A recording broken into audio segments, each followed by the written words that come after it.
It's just above freezing this morning. I've had to walk almost 5 kilometers to get here in slightly damp barefoot shoes.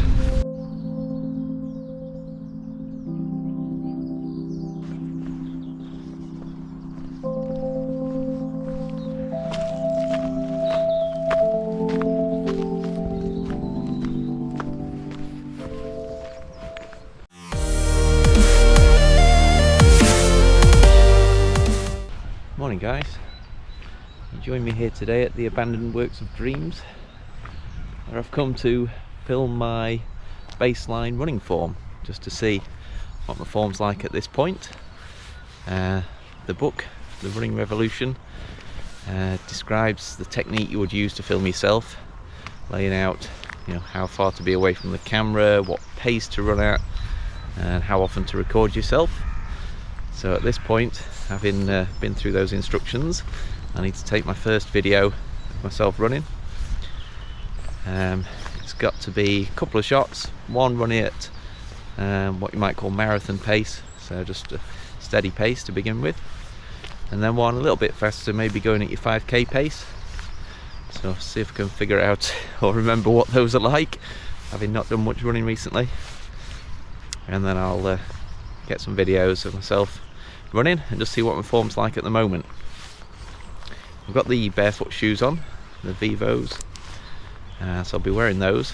I actually went out for quite a long walk yesterday, just over 10k in the Vivos, and yeah, it was a bit of a muddy, sloshy adventure. By the time I got home, the shoes were absolutely covered in mud, so I ended up having to rinse them in the bath, give them a good spray with the shower attachment, and just get all the mud off them.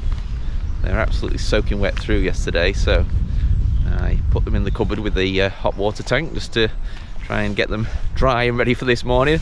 Unfortunately, they were still a little bit damp. It's just above freezing this morning. I've had to walk almost 5 kilometers to get here in slightly damp barefoot shoes.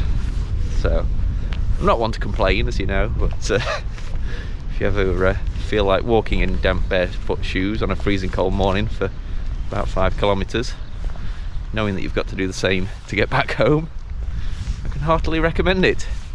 Adds a bit of flavour to your life, bit of colour, bit of adventure. But yes, anyway, I should really get on with filming myself running and stop rambling. So hopefully the next thing you see will be me running at marathon pace, having never done a marathon before, closely followed by me running at 5k pace, which I think is about 5 minutes per kilometre, if I remember rightly. So yeah, let's see what it looks like.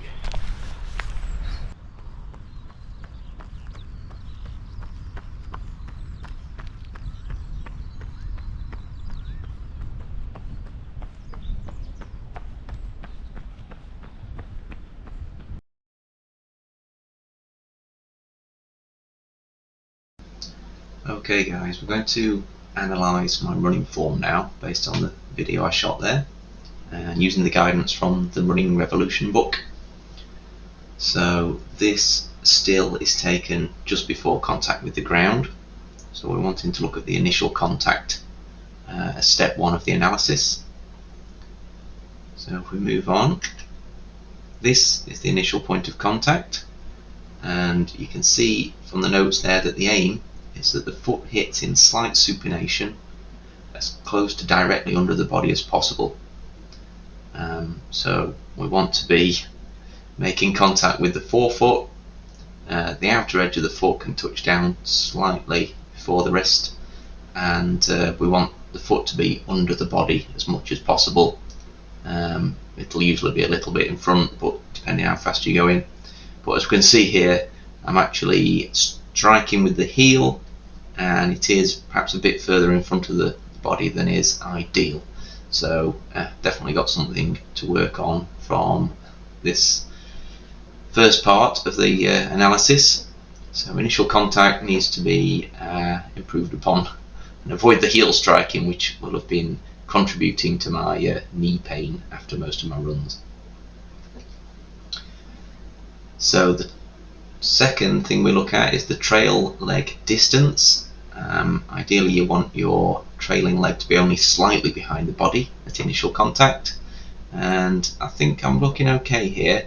The hip to knee is pretty much vertical, so the trail leg doesn't have far to go to make the trailing knee pass the supporting knee.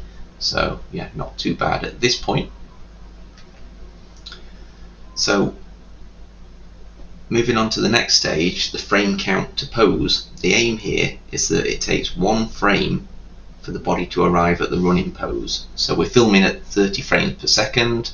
We can edge forward frame by frame in the editing software, and we want to go from the initial contact to the swing knee passing the support knee in a single frame if possible, which would indicate that we have a high enough cadence and that we're using the correct form, and we haven't had to kind of stride out in front of ourselves and then wait for our body to eventually pass the supporting leg. So yeah, I'm a little bit behind there. It took 3 frames to get into the pose position, which is where the trailing knee has just gone past the supporting knee. So yeah, a little bit of improvement to be made there as well.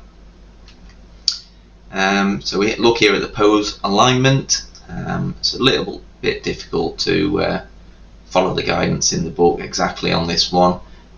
It says that the body alignment in the running pose is close to completely vertical.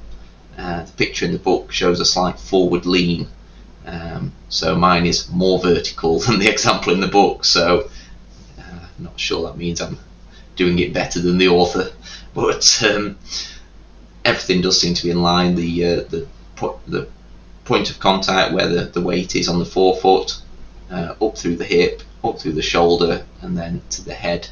We've got a fairly reasonable straight line there. Not sure I've drawn that perfectly, but one thing just to be aware of in future. Now the fall threshold. So it says from the vertical, fall until the foot of the swing leg passes the support knee. So yeah, I was kind of between frames on this one. If I move it forward another frame, the foot's kind of gone way past the knee. Move back to this frame and it's about to pass the knee, so I couldn't get the perfect frame to analyse this one. But this is where you are about to fall, or sorry, you've finished falling. So the idea is that your hips have gone past the base of support, which is your forefoot where the weight is. So you've fallen to the point where we can now start to pull the rear foot off the ground. So that's the next step, to pull that foot off the ground, which would put us into what's traditionally called the flight phase, with both feet off the ground. So then we count how many frames it takes to go from the previous position, where your foot's just gone past your knee, to starting to pull the rear foot off the ground. So you can see there that the heel has come off the ground. So that's the start of the pull, and it only took 1 frame to get there. So yeah, you go me. That's a good sign apparently. So yeah, I'm starting to pull after just a single frame, so this is all good. And there we have it, guys. So something to work on. Obviously, starting with the heel strike problem, that's going to be something of a concern. That's what I'm trying to avoid, and I'm sure that's a big contributor to the cause of my knee problems, which has made me start looking into these changes to my form. So I'll be videoing myself as advised in the book at various different stages, at different points in the lessons, and we'll hopefully be able to see some improvement as we go along. So thanks for watching, guys. I'll catch you next time. Please like, subscribe if you haven't already, comment down below for a chat, and I'll see you soon.